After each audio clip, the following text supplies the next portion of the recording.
എല്ലാവർക്കും നമസ്കാരം. സിനി ശെൽവരാജാണ്.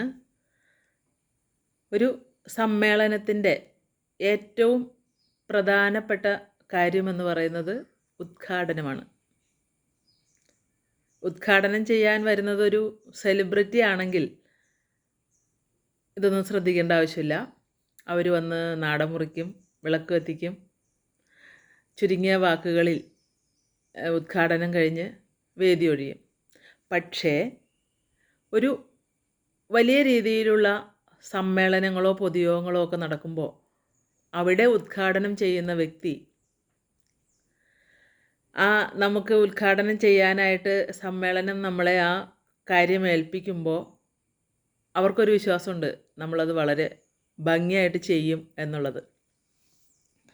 ആ സമ്മേളനം അനുവദിച്ച് തന്നിരിക്കുന്ന ബഹുമാന്യ സ്ഥാനത്തിന് യോജിച്ച വണ്ണം നമ്മൾ ഉദ്ഘാടന പ്രസംഗം പ്രൗഢഗംഭീരമാക്കണം. അതെങ്ങനെ സാധിക്കും? ഒരു ഉദ്ഘാടന പ്രാസംഗികൻ ശ്രദ്ധിക്കേണ്ടതായ ഒട്ടനവധി കാര്യങ്ങളുണ്ട്. കാരണം ആ വ്യക്തി ഉദ്ഘാടനം ചെയ്ത പേരിലായിരിക്കും മാധ്യമങ്ങളിലും പത്ര റിപ്പോർട്ടുകളും ഒക്കെ വരുന്നത്. അദ്ദേഹത്തിൻ്റെ വാക്കുകളായിരിക്കും നാളെ ഒരു പക്ഷേ മാധ്യമങ്ങളിൽ തലക്കെട്ടുകളായിട്ട് വരുന്നത്.